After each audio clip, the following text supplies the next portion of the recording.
Jika audio jelas, maklumkan kepada saya tunggu komen ya. Memang macam-macam gangguan ya untuk saya. So jika audio jelas, boleh tolong maklumkan, saya tunggu komen. Sementara tu jangan lupa ya, sertai Telegram saya Regi JC Rita Udin, di mana akan berlaku pengumuman-pengumuman dalam masa terdekat. So Telegram Regi JC Rita Udin, dan share ramai-ramai, berlaku shadow ban berleluasa sekarang ni ya.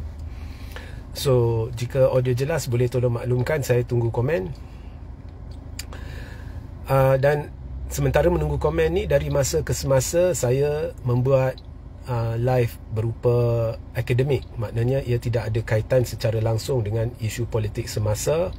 Ianya bertujuan untuk membimbing anda atau mendidik anda atau berkongsi dengan anda sesuatu berkaitan, contohnya dengan perlembagaan, undang-undang dan sebagainya, apa yang boleh, apa yang tidak boleh dan sebagainya. Perbincangan akademik. Okey. So hari ini saya hendak membincangkan satu isu yang sebenarnya okey, baru suara clear. Terima kasih. Okey. Hari ini saya nak bincangkan satu isu yang sebenarnya saya dah bincangkan banyak kali. Okey. Sebelum saya dulu-dulu pernah disentuh oleh Tuan Muhammad Hanif Katri Abdullah, dan kemudiannya saya pun telah menjelaskannya beberapa kali. Dan selepas itu saya pernah menjemput Tuan Hanif dalam satu sesi bicara di mana perkara ini telah dijelaskan sejelas-jelas mungkin. Dan baru-baru ni saya pun sudah menjelaskannya berulang kali, iaitu kuasa memecat yang ada pada Kebawah Duli Yang Maha Mulia Seri Paduka Baginda Yang di-Pertuan Agong. Dan bila saya kata kuasa memecat, ianya adalah kuasa untuk memecat sesiapa sahaja yang telah dilantik oleh Yang di-Pertuan Agong. Contohnya memecat seorang menteri, seorang timbalan menteri, seorang perdana menteri, peguam negara. Okey. Dan kuasa yang ada pada Yang di-Pertuan Agong adalah kuasa budi bicara. Okey, hari ini saya akan jelaskan tang mana wujud bukti hitam putih, sebab saya nak matikan isu ni. Saya nak matikan isu ni sebab saya tak tahu entah dari mana, dari semasa ke semasa tiba-tiba soalan masuk bertubi-tubi. Hari tu Regi kata macam ni, sekarang kita tak, so tiba-tiba ianya akan masuk. So hari ni saya nak matikan isu ni. Okay. Now, perlembagaan ni untuk anda faham, okay, mereka yang mengamal belajar undang-undang di peringkat universiti, kadang-kadang 4 tahun pun tak cukup untuk belajar dengan penuh perlembagaan. Malah di dalam undang-undang, salah satu daripada topik yang penting, dan saya sebenarnya sedang mengkaji undang-undang sekarang, salah satu perkara, topik, subjek yang penting adalah constitutional law. Ini secara am ya, constitutional law. Dan untuk memahami benda ni, untuk menjadi pakar benda ni, kadang-kadang bertahun-tahun. Untuk memahami perlembagaan persekutuan dengan mendalam ni, bertahun-tahun. Okey. Jangan fikir sekali-kali bahawa perlembagaan ialah ada perkara di situ, anda baca perkara, dia tertulis, itulah jawapannya. Tidak ada lain selain daripada yang terkandung dalam perkara satu-satu perkara. Semuanya ada dalam semua jawapan yang anda hendak bagi satu-satu isu ada dalam satu-satu perkara. Itu bukannya perlembagaan. Perlembagaan ni tafsirannya boleh merangkumi juga dokumentasi-dokumentasi bersangkut dengan pembentukan perlembagaan yang relevan dan sah, perlu dirujuk dalam tafsiran. Ianya juga berkait dengan perkara-perkara, hubung kait perkara-perkara. Sebab kadang-kadang ada sesuatu yang bukan tertulis secara terus terang, tetapi apabila dibaca beberapa perkara, ianya akan menjelma sebagai satu tafsiran, satu kefahaman yang memang sah di sisi perlembagaan persekutuan. Ya. Dan juga jadual-jadual yang ada di dalam perlembagaan yang ramai tidak baca. Ini merangkumi tafsiran juga. Jadual-jadual ni sebenarnya banyak tafsiran. Dan keputusan-keputusan mahkamah tertentu berkait dengan interpretasi perlembagaan persekutuan yang anda perlu tahu. Dan yang terakhir, anda juga perlu merujuk kepada keputusan-keputusan yang telah dibuat oleh contohnya Agong dan sebagainya yang bersangkut dengan perlembagaan sebagai presiden. Maknanya ianya pernah dibuat. Dan banyak lagi sebenarnya. Contohnya sumpah jawatan yang di-Pertuan Agong, sumpah jawatan Perdana Menteri dan sebagainya. So anda perlu rujuk semua ni, dan ada banyak perkara yang anda tidak tahu akan menjelma, yang akan memberitahu anda perkara-perkara yang boleh atau tidak boleh dilakukan, contohnya oleh yang di-Pertuan Agong. Jadi di sini hari ini saya nak beritahu, sekalipun tidak ada hitam putih yang menyatakan Agong boleh pecat. Memang ada ya, memang ada. Saya akan jelaskan sebentar lagi tang mana ada. Tetapi sekalipun tidak ada, berdasarkan perkara-perkara sahaja di dalam perlembagaan persekutuan dan berdasarkan sumpah-sumpah jawatan yang diangkat oleh Perdana Menteri dan yang di-Pertuan Agong dan dokumentasi-dokumentasi tertentu yang telah saya sebut sebelum ini, di situ sahaja sudah boleh nampak dengan jelas di sudut kacamata undang-undang yang di-Pertuan Agong sah memiliki kuasa untuk memecat Perdana Menteri, seperti mana tuanku memiliki kuasa untuk melantik Perdana Menteri. Okey. Now, walau bagaimanapun, kita ada pakar dan kita ada bukan pakar. Dan bukan pakar akan buat interpretasi masing-masing dan akan kelirukan anda. So hari ini saya nak beritahu bahawa ramai juga tidak baca jadual-jadual tafsiran. Jadi sekarang anda pergi ke Google, anda type di sana perlembagaan persekutuan, ya. Anda pergi ke Google, type perlembagaan persekutuan, kemudian type jadual 11 bahagian 29. Dan anda baca apa yang tertulis di sana. Kuasa memecat juga adalah kuasa melantik juga adalah kuasa memecat.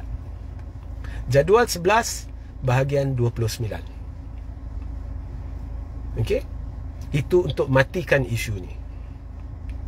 Walau bagaimanapun, setakat ini belum pernah ada situasi di mana yang di-Pertuan Agong memecat Perdana Menteri. Dan sikap warga Malaysia ni belum jadi, ianya dipertikai. Contohnya dulu, kalau perlembagaan ni dibaca, dia tidak tulis sana Perdana Menteri semestinya ketua parti. Dia tidak tulis. Dia juga tidak tulis Perdana Menteri boleh menjadi seorang yang bukan ketua parti. Maknanya benda tu silent. Bila benda tu silent, macam-macam interpretasi timbul daripada bukan-bukan pakar. Nah, saya tak mengaku diri saya pakar, tetapi saya sedang mengkajinya. Saya ada saksi bahawa saya sedang mengkajinya, dan saya buat banyak rujukan dengan pakar perlembagaan, dan saya pernah buat siaran dengan pakar perlembagaan banyak kali. Okay.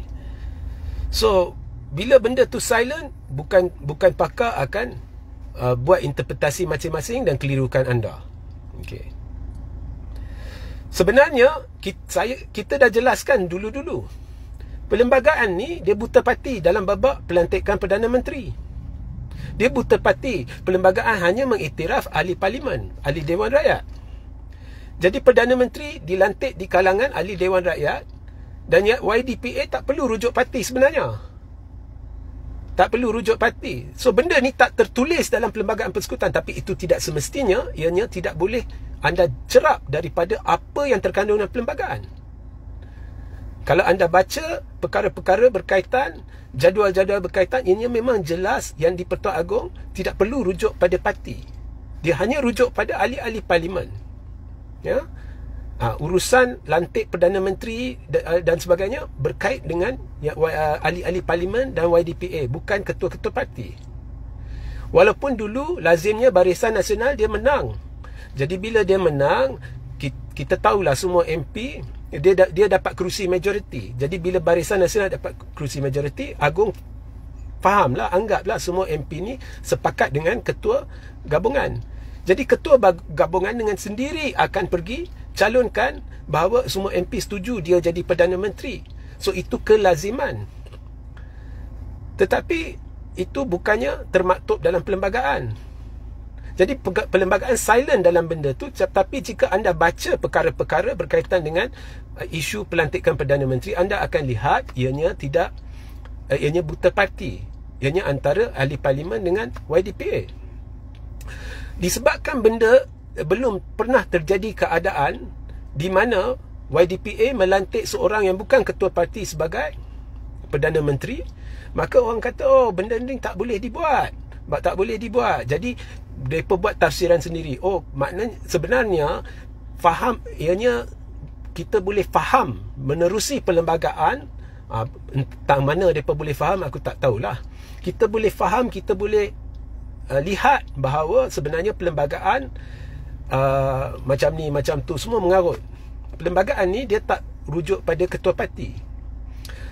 Dan sekalipun ketua parti hendak orang tertentu sebagai Perdana Menteri, atau ketua parti nak jadi Perdana Menteri, tetapi jika majoriti ahli parlimen nak seorang lagi jadi Perdana Menteri, yang di-Pertuan Agong tak perlu hirau ketua parti.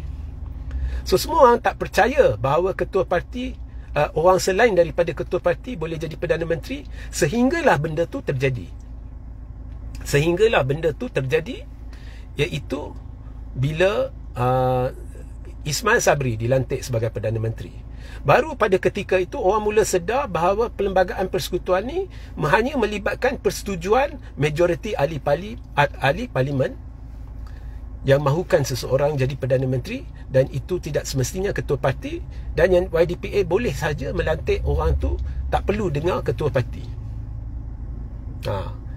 So bila benda dah jadi, baru orang percaya. Bila tidak terjadi, macam-macam interpretasi. Sebenarnya benda ni tak tertulis dalam perlembagaan persekutuan, tapi jika anda baca perkara-perkara yang sedia ada, anda akan faham benda ni. Benda ni memang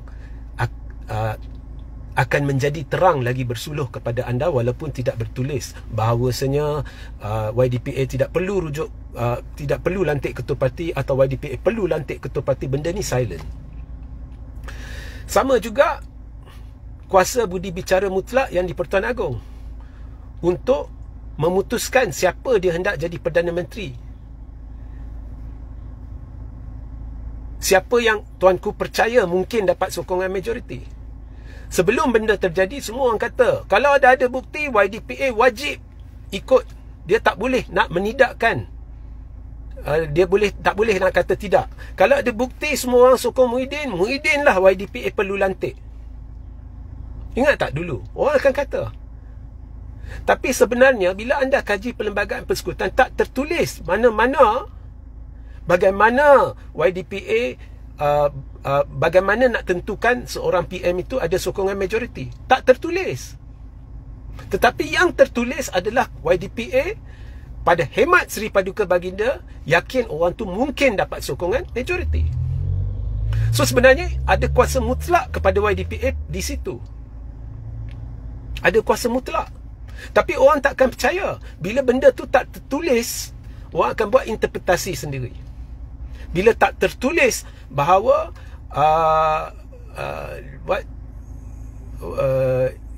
YDPA wajib ikut bukti yang disampaikan, maka orang akan kata, logik lah, YDPA takkan nak kata tidak. Dah ada 115 SD untuk sokong Muhyiddin, jadi YDPA wajib ikut. Itu interpretasi sendiri. Tapi kalau orang yang peka, orang akan nampak dengan jelas bahawa perlembagaan persekutuan memberikan kuasa budi bicara mutlak. So kalau saya beritahu dulu, orang tak percaya. Tetapi selepas terjadi, baru orang percaya. Tolak teori konspirasi tepi. Tolak semua teori konspirasi tepi. Apa yang berlaku selepas PRU 15 adalah betul. YDPA dipersembahkan 115 akuan bersumpah sokong Muhyiddin. Apa yang terjadi? Akhirnya yang dilantik siapa? Orang lain. Saya tak nak masuk dalam, saya dah masuk berulang kali mengapa benda tu terjadi. Tetapi itu membuktikan bahawa walaupun anda letak 120 SD ke 130 SD menyokong seseorang tu, YDPA boleh pilih orang lain yang pada hemat Seri Paduka Baginda mungkin dapat sokongan majoriti.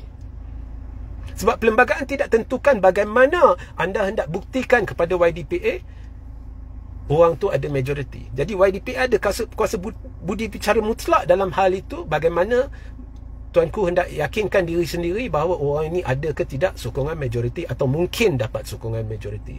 Dan YDPA ada sebab-sebab peribadi dia, sebab-sebab tertentu mengapa walaupun 115 SD dipersembahkan tetapi YDPA memilih orang lain. Mungkin sebelum ini Muhyiddin pernah ditumbangkan, jadi dia tidak mahu merujuk kepada SD pada ketika itu, dia hanya nak merujuk kepada kerusi gabungan. Dan gabungan mana yang dapat kerusi lebih banyak, orang tu mungkin dapat sokongan majoriti, jadi YDPA lantik. Boleh tak? Boleh. Bila benda tu terjadi baru orang sedar, oh rupa-rupanya itulah peruntukan perlembagaan. Jadi ini perangai orang Malaysia. Selagi benda tu tak terjadi, macam-macam interpretasi berlaku mengelirukan anda. So, sebenarnya bila anda kaji perkara-perkara dalam Perlembagaan Persekutuan, dokumentasi-dokumentasi menjurus kepada pembentukan Perlembagaan Persekutuan dan keputusan-keputusan tertentu yang pernah dibuat dan sebagainya, kat situ sahaja boleh nampak dengan jelas. Ya, kalau saya nak masuk memang susah lah, saya kena buat kelas lah, 20-30 live, 60 live baru anda faham. Ya, dan mana ada orang nak duduk dan dengar 20, 30, 60 live, ya, dan penjelasan-penjelasan teknikal yang mungkin tidak difahami oleh anda, ya. Tapi di situ sahaja sudah boleh ada gangguannya, ada gangguan seperti biasalah saya diganggu. So di situ menerusi perkara-perkara dalam Perlembagaan Persekutuan, dokumentasi-dokumentasi ke arah pembentukan Perlembagaan Persekutuan dan sumpah-sumpah jawatan, di situ sahaja jika anda teliti, anda boleh cerap bahawa YDPA sah ada kuasa memecat. Tetapi jika nak pertikai juga, sekarang anda Google, gangguan lagi, ya, gangguan lagi. Jadi jika nak pertikai juga, sekarang anda Google, ya, type sana Perlembagaan Persekutuan, kemudian type jadual 11 dan bahagian 29. Di situ anda akan lihat interpretasi perlembagaan sendiri, terang lagi bersuluh. Of course ada penjelasan lanjut, anda bacalah. Kuasa melantik memberikan juga kuasa memecat. So, hari ini tolong, saya harap kita boleh matikan terus perbincangan ada ke tidak YDPA kuasa memecat Perdana Menteri. Jawapannya ada, dan dalam hal ini tertulis. So, ada peguam yang akan spin, ada pemimpin yang akan spin. Hari ini kita matikan terus. Okey? Saya dah jelaskan. Sebelum ini saya dah jelaskan berulang kali. Sebelum itu saya pernah buat satu show bersama Tuan Hanif, kita dah jelaskan. Sebelum itu, sebelum PRU 14 lagi, Tuan Hanif dah buat forum, dia dah buat macam-macam, dia dah jadi tetamu, dia dah jelaskan. Hari ini kita matikan isu ini. Jangan fikir benda belum terjadi maknanya ia tidak boleh terjadi. Dan saya bukannya mengatakan ia akan terjadi. Penjelasan hari ini tidak ada kaitan langsung dengan perkembangan politik terkini. Percayalah. Ianya tiba-tiba orang tanya saya, kan. Orang tanya saya. Barangkali orang tanya saya sebab orang harapkan Agong pecat Anwar ke apa. Mungkinlah. Tetapi saya tidak ingin kaitkannya dengan perkembangan politik terkini. Ini hanya penjelasan akademik. YDPA sah dari sudut Perlembagaan Persekutuan memiliki kuasa memecat bukan hanya Perdana Menteri, sesiapa sahaja yang YDPA telah lantik ke dalam jawatan tertentu. Ingat tu. Sehingga kita berjumpa di lain masa. Assalamualaikum. Salam sejahtera, salam GBN, salam Malaysia dan salam kuasa ketiga.